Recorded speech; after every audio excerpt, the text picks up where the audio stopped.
Gold trusted gold buyers తాకట్టులో ఉన్న బంగారాన్ని విడిపించి ఈ రోజు ఉన్న మార్కెట్ ధరకే కొనబడును.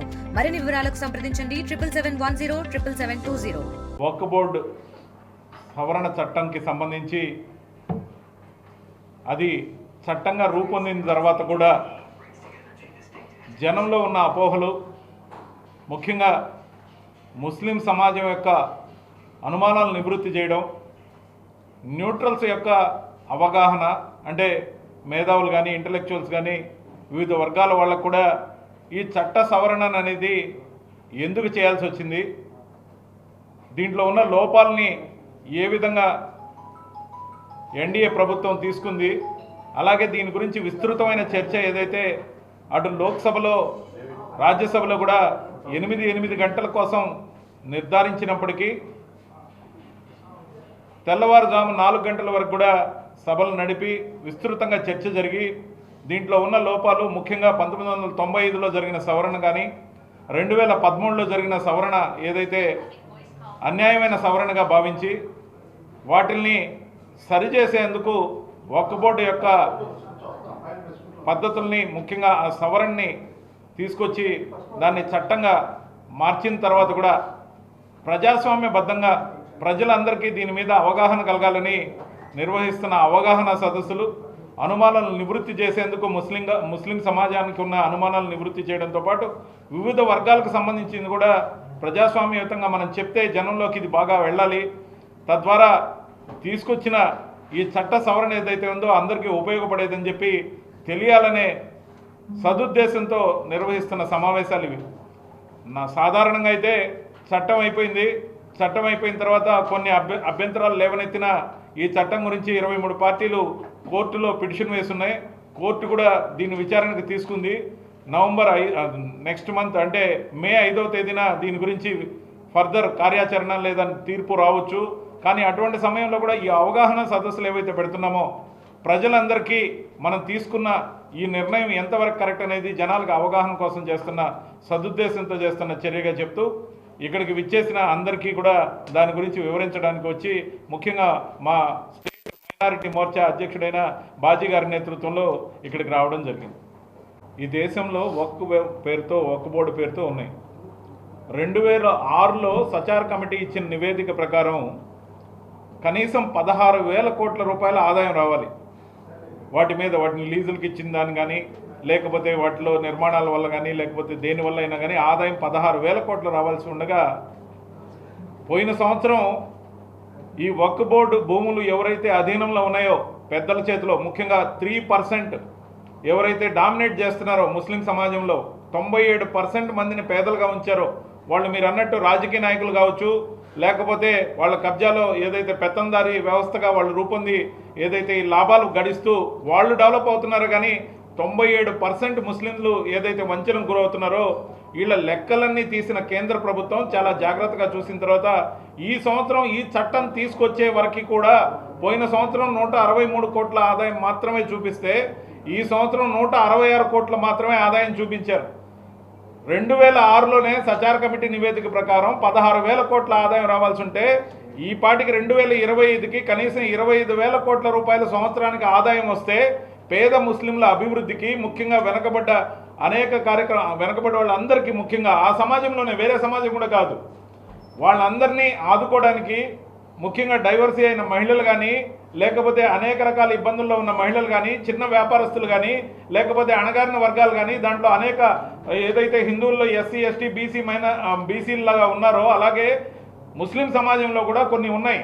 దాంతోపాటు వాళ్ళందరినీ కూడా సమానంగా ఆర్థిక అభివృద్ధి వైపు నడిపించడానికి మీరు అన్నట్టు రాజకీయ నాయకులైనా, పెత్తందారులైనా, మరెవరైనా ఈ చట్టంకి సంబంధించి కోర్టు విచారణ 5వ తేదీ తర్వాత పూర్తయినాక వీటిలన్నింటినీ ఆన్లైన్లోకి ఎక్కించి ఈ భూములు ఏదైతే అన్యాక్రాంతం కాకుండా కాపాడుతూనే వాళ్ళందరికీ ఉపయోగపడే విధంగా సరైన ఆదాయాన్ని జనరేట్ చేసి, ఆ విధంగా ముస్లిం సమాజాన్ని యొక్క అభివృద్ధిని నిజంగా కోరుకుంటూ వీళ్ళని ఓటు బ్యాంకుగా చూడకుండా, ముఖ్యంగా మీరు వైఎస్ఆర్సీపీ పార్టీ కావచ్చు, వివిధ రాజకీయ పార్టీలు కావచ్చు, ఎవరైతే అన్యాయంగా ఏకపక్షంగా ఈ వక్ఫ్ బోర్డు సవరణలకు వ్యతిరేకంగా ఓటు వేశారో కోర్టుకు వెళ్ళారో వాళ్ళందరికీ చెంపపెట్టి అయ్యే విధంగా వీటిని అమలు చేసిన తర్వాత వాళ్ళు ఇస్తే ఓట్లు తీసుకుంటారే కానీ నరేంద్ర మోడీ గారు ముస్లిం సమాజాన్ని ఓటు బ్యాంకుగా చూసి మాత్రం ఈ పని చేయలేదని చెప్తున్నాం.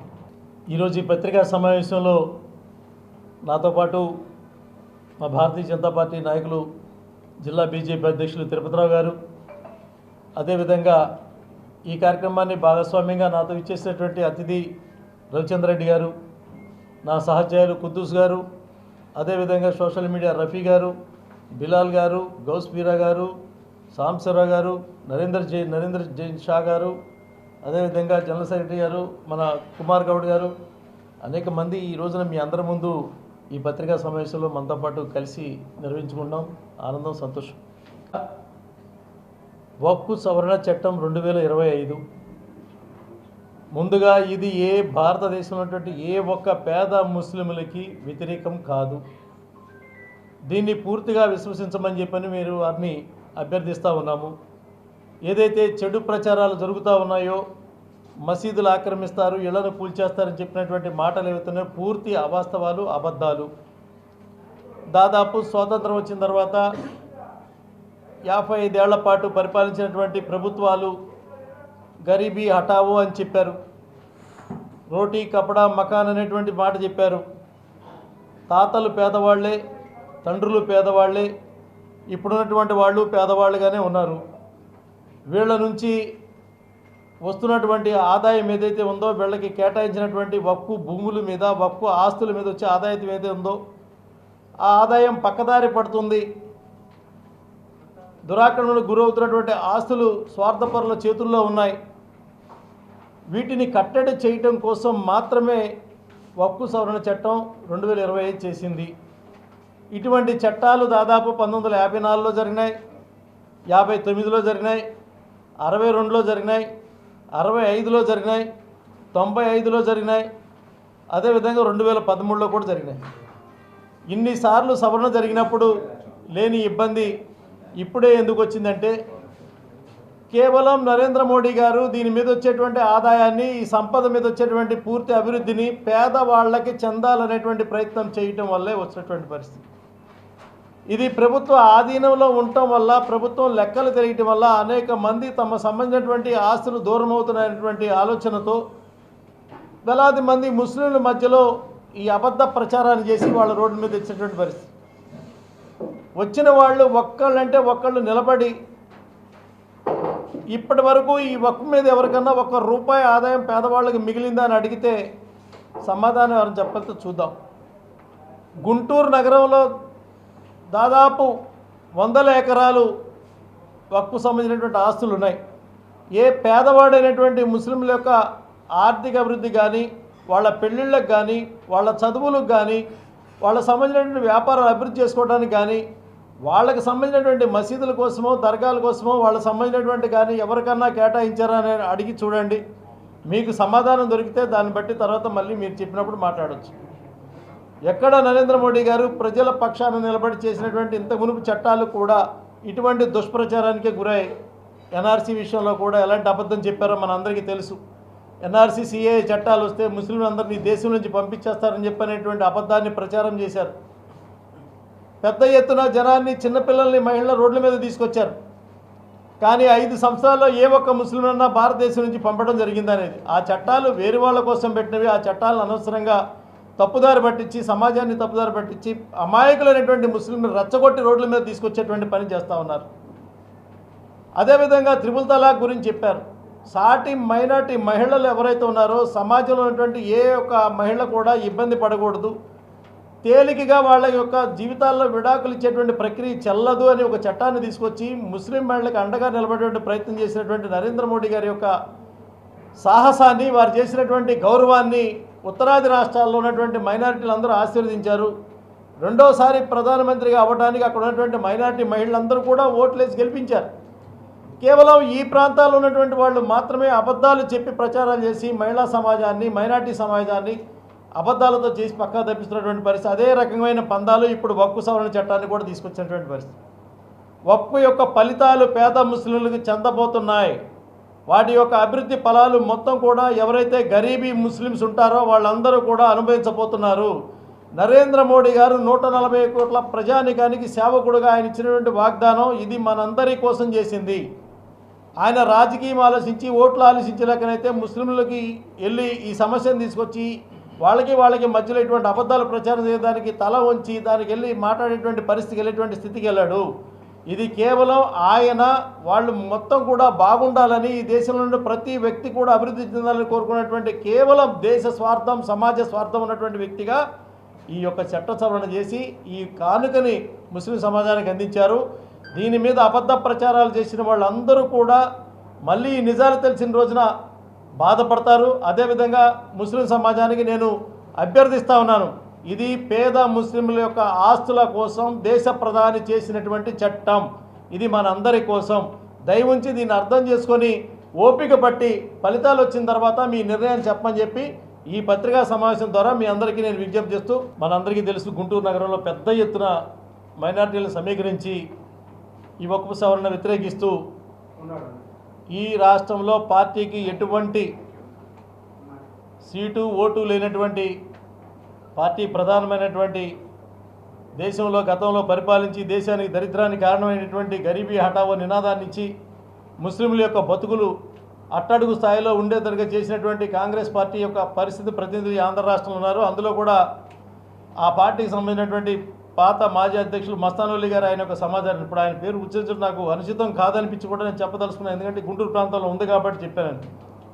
వారు కూడా నరేంద్ర మోడీ గారిని దేశ ప్రధానమైనటువంటి గౌరవం, మేము రాహుల్ గాంధీ గారిని సంబోధిస్తాం, నెహ్రూ గారిని సంబోధిస్తాం, ఇందిరాగాంధీ గారిని సంబోధిస్తాం, ఎందుకంటే వాళ్ళు వాళ్ళ స్థానాల్లో ఆయా బాధ్యతల్లో ఇనుమడించారని.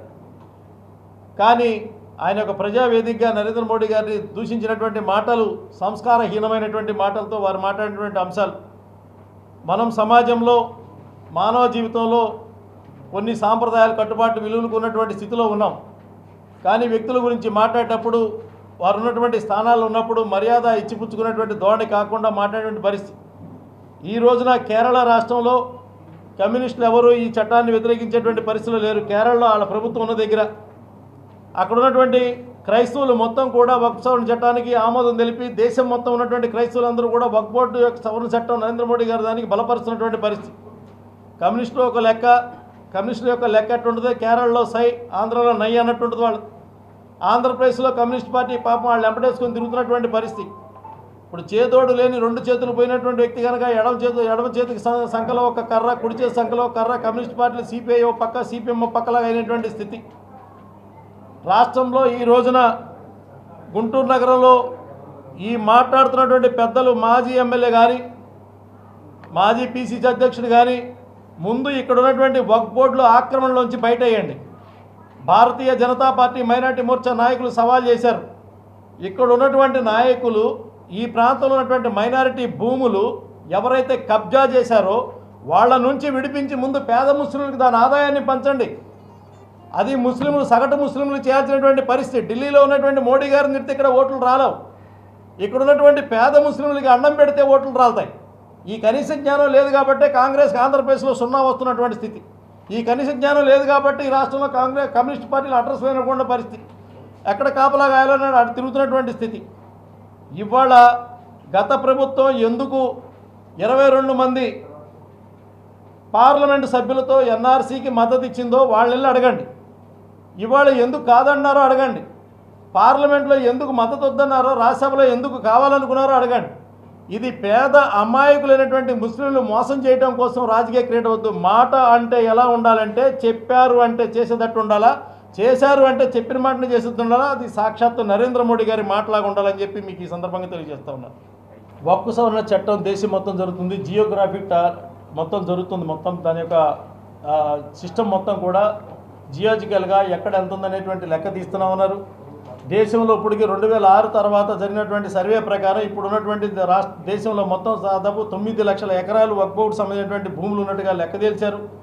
ఆ యొక్క భూములు మీకు ఒక ఖచ్చితమైన లెక్క చెప్తా ఉన్నాను. దేశంలో నరేంద్ర మోడీ గారు కిసాన్ సమ్మాన యోజన పథకం కింద ఈ దేశంలో 1 ఎకరం నుంచి 5 ఎకరాలు ఉన్న రైతుల యొక్క భూమి లెక్క మొత్తం కూడా కేంద్రం తీసింది. వాళ్ళ రైతుల అకౌంట్లోకి నేరుగా నిధులేసినటువంటి కేంద్ర ప్రభుత్వం యొక్క ఆలోచన ఈ దేశంలో వక్ఫ్ భూమి ఎంత ఉందనేది లెక్క కేంద్రం దగ్గర ఖచ్చితంగా ఉంది. రైల్వేల కన్నా, డిఫెన్స్ కన్నా, ఎక్కువ భూభాగం కలిగినటువంటి వక్ఫ్ యొక్క ఆస్తి ఎంత ఉందనేది లెక్క ఉంది. అది ఎవరి చేతిలో ఎంత ఉందో కూడా లెక్క ఉంది. దీన్ని మొత్తం కేంద్ర ప్రభుత్వం తీసుకుంటుంది, ఆక్రమణదారు నుంచి దీన్ని విడిపిస్తుంది, ఈ చట్టాలు సవరిస్తుంది, రాష్ట్రంలో ఉన్నటువంటి వక్ఫ్ బోర్డుని సంస్కరిస్తుంది, కేంద్రంలో ఉన్నటువంటి వక్ఫ్ కౌన్సిల్ ద్వారా ఖచ్చితమైనటువంటి నిర్ధారితమైనటువంటి ప్రభుత్వ అధికార పాలన వస్తుంది. ఈ భూములు స్వీకరించిన తర్వాత ప్రభుత్వం ఖచ్చితంగా దాని మీద వచ్చే ఆదాయాన్ని పేద ముస్లింలు పంచేటువంటి క్రమం జరుగుతోంది. ఇంతకన్నా నిజాయితీగా ఏ ప్రభుత్వం చేతనేది వాస్తవమైన విషయం. మరిన్ని వీడియోస్ కోసం ఛానల్ ని సబ్స్క్రైబ్ చేయండి. లేటెస్ట్ అప్డేట్స్ కోసం వాట్సాప్ ఛానల్ ని ఫాలో అవ్వండి. అండ్ లింక్ డిస్క్రిప్షన్ లో ఉంది.